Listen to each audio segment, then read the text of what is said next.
Okay, so this is it's going to be a video of the update I have with the Frankenstein monster. So let's go that over there and check that out. This is the front of the castle. If you want to see it again, this is. I just have these streamers here tied up just so I could do work around here, and then so one thing I've done, so is I put candle near the wall.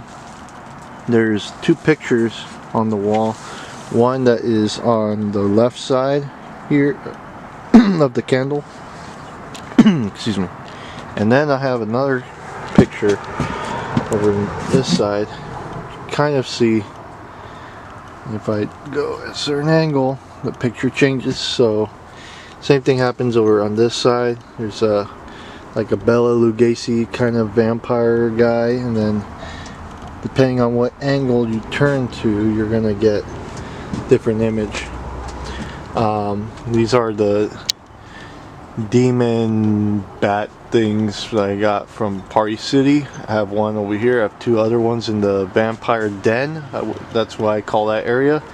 And then I have the lanterns I got from Party City. I took advice and put duct tape on the bottom, and then I spray painted the bottom black, so there's less light coming out of the let me zoom out a little bit here. So there's less light coming out from the bottom. There's still some, but it's not too bad. Before, I think it was worse. And then I have on this side, so if we are coming in and you walk around, this is the Frankenstein lab, and we'll get to that real quick. But once you pass this Frankenstein lab, right away on your left here, there's curtains or streamers, whatever you want to call them. This is the entrance to the Dracula den. So we just move these curtains, and we got this skeleton cowboy, which I put the bats around him so it looks like they're eating him. And then I got the pop-up vampire over here, and I'll probably show you guys that real quick too. And then up here, there's a sign up there. I gotta repaint the letters because they're just a little bit difficult to read even from where I'm at right now. Basically, it says abandon all hope. Who enter here. So that sign, I got it like, I have to say, it was more than 9 years ago when I got that sign. It was maybe even 10 years ago. That I got it from, I believe it was either the 99-cent store or the Dollar Tree. And so I've kept that one all these years. I had two of them, and I don't know what happened to the second one, although I assume it's probably in the trash because it got damaged. It's just thin plastic, so it easily could get crushed and wrecked. So good thing I still have that one. So that I have there, and it's like a little detail. If you see it, you see it. If you don't, it's okay. So going on with the update, so we got our flickering lights here.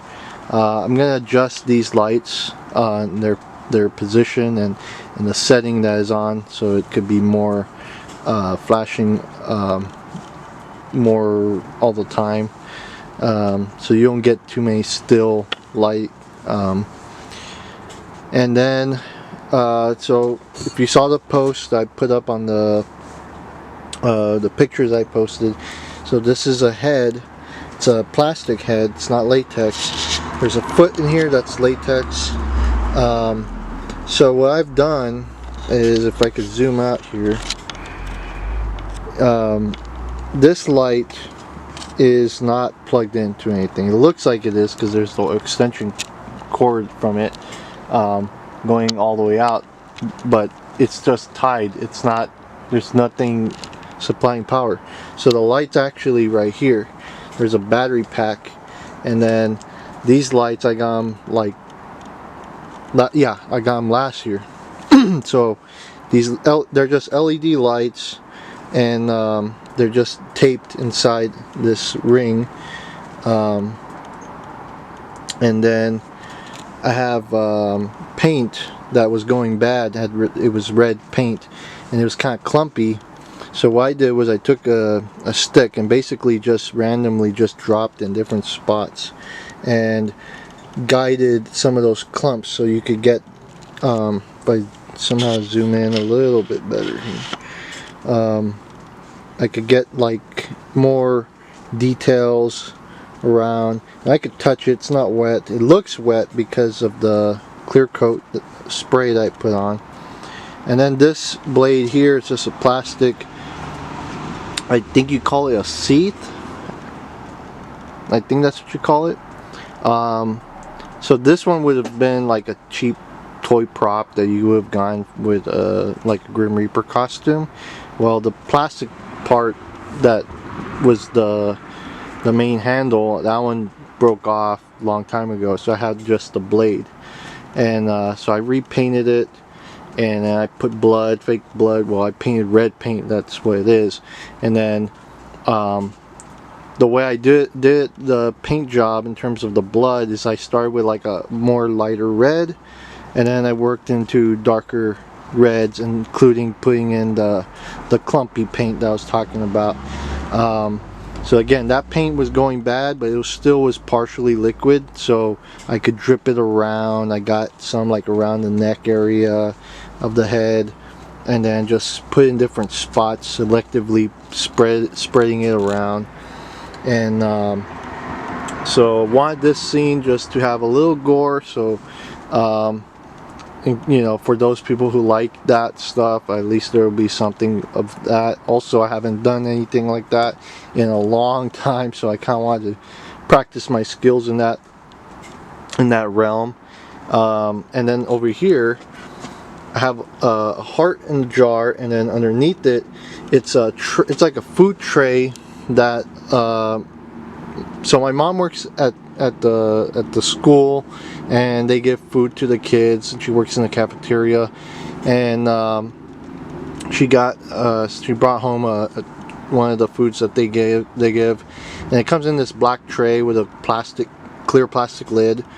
I cleaned it out after after I ate the food, cleaned it out, and then I just put some LEDs, green LED lights inside, that I got from during the St. Patrick's Day sale of things at the Dollar Tree. Got those lights, stuck them in, turn them on, and now it illuminates the heart. And the heart's in like a jar, or like a glass vase, but it has an open top. So I just put the pie tray on top, and then make it look like there's maybe electricity going to it or something. So that's just to give some different contrast, to make it look more interesting, scientific. One of the ideas of the coloring comes from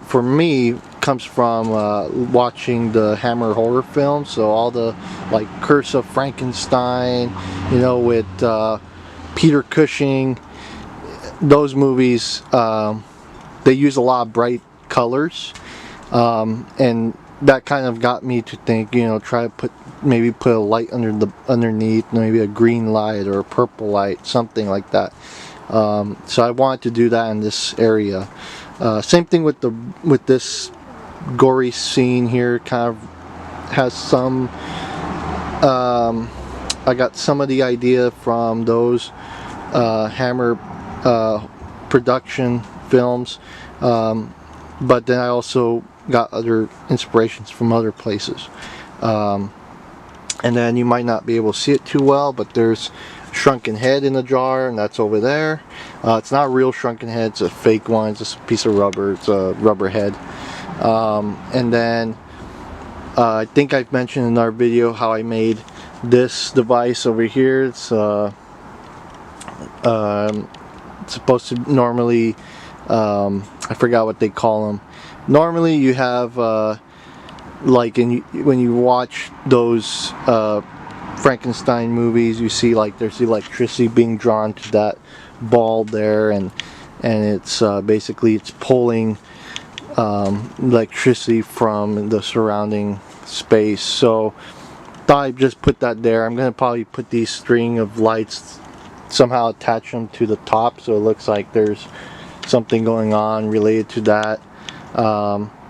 So I have that going on. Then there's the hand in the jar, which is further back over there. So that's what I have over here. And then I have this little column here. This is just kind of filling in the space, but this has a lot of detail as well. And I painted, it's just 2 foam ice chests, believe it or not. And I just carved it with a soldering iron, and then I then I hit it with a water bottle, and then afterwards I went in with the heat gun, and it allowed for all these openings, these cracks to open up more and look more rough and look more rocky. So so that's pretty much it so far in terms of the updates with the Frankenstein scene.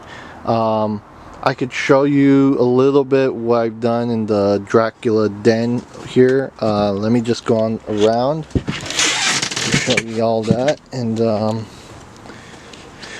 this is one of my popping up zombies. I have another zombie in a coffin over this way. It's kind of hard to see him, but I got to fix where the motor sits because his head's not moving as much as it's supposed to move.